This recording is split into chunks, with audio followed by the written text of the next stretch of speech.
fingers of our hands, 10 fingers. Let us play a game here. Are you ready? Is everyone ready? Say that. I will give a number.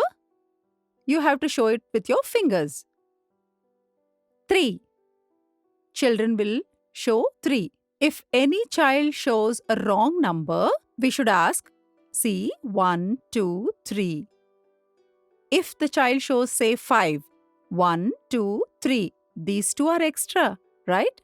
Put them down. This is 3. This is how we need to explain. When this becomes a classroom activity, children will learn happily. In addition to this, not just saying orally, we can write this on the board also. Don't say it orally. Because sometimes children understand when you say 7, they understand. But written 7, the symbol, the number that we have written is only a symbol. This number is the number 7, they might not know. Without saying, write it on the board. Looking at it, children can count and write it down. This is one way of assessment. Teachers can use this very effectively to see if they have understood how to write. Now, I will give out a number. We have done this earlier also. Let us do it again. Now, I'll say 5. Show me number 5. Give me 5 square counters. Now, what will I do? I will write it in their notebook, 5. Then, the children from the group of square counters have to pick 5 square counters. 1, 2, 3, 4, 5. 1, 2, 3, 4, 5. Correct? Ask them to write it in the notebook. Let them show it in any way. 1, 2, 3, 4, 5. Let them color 5 squares. They have written it correctly and also shown it correctly. If they have shown a few more here, then you would know they made a mistake. Now, first I said 5 orally and then wrote it down. Children already are familiar with oral counting. So when I say 5, they will immediately remember 1, 2, 3, 4, 5. Now, for the purpose of evaluation, I will give another activity. I will not speak now, but I will tell the students that I will write a number on the board and they need to show me that. They need to show through the yellow cubes. I'll distribute yellow cubes by making some groups. I will not speak now.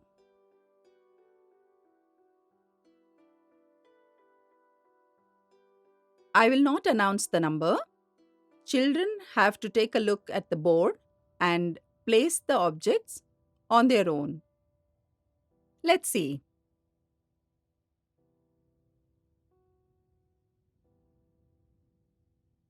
A child might take these many cubes.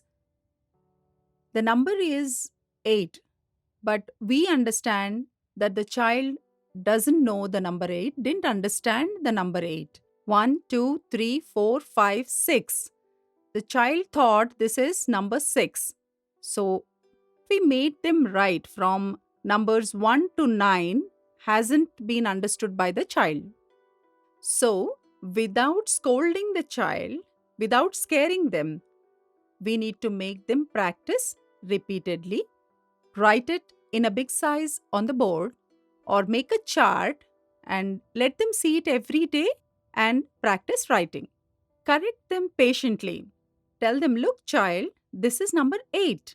You have to place 8 yellow cubes. Can you do it? The child will see 1, 2, 3, 4, 5, 6, 7 and 8. Is this correct now? Yes, very good. This is the way to teach. Now this is concrete stage. That is, see, the abstract stage is complete now. Next is representational stage, abstract stage. Writing the number 8 is abstract stage. Give the children an opportunity to draw the squares, 8 squares, and then let them color the squares.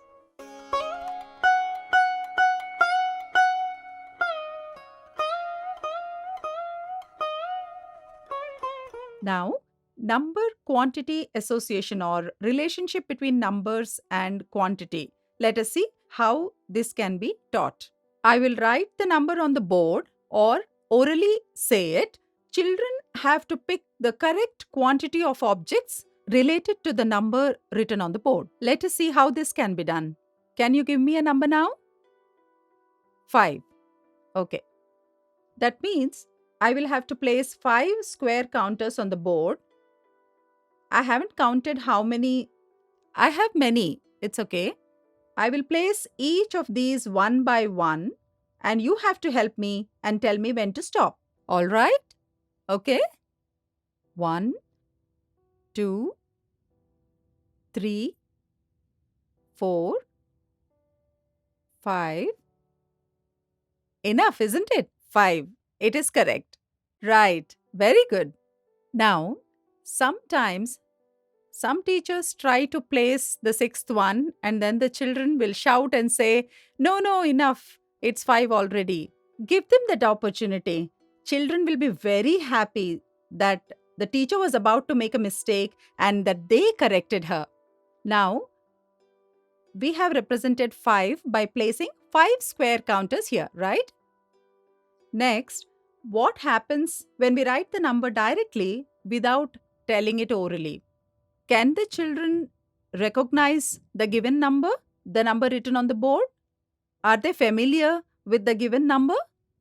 We will be able to understand this. I will not say this loudly now. I will directly write it on the board. I will call a child to come here. I will give some of these square counters. Let us see if she will be able to place them correctly. The other children will count along. 1, 2, 3, 4, 5, 6, 7, 8, 9. Is this correct? Yeah, it's right. If the number 9 is not familiar to the child, this could go wrong. The number of square counters placed would have been different, correct? That would have been a mistake. This way, when the teacher arranges these square counters on the board and then gets the children involved in the activity, the learning would be so much better. Here, one aspect has to be noticed. On the same board, when different examples are given, children might get confused and count them all together. So, we need to separate the entities. We need to explain that these are two different entities and then ask them to count them separately. Then they will not get confused while counting the numbers.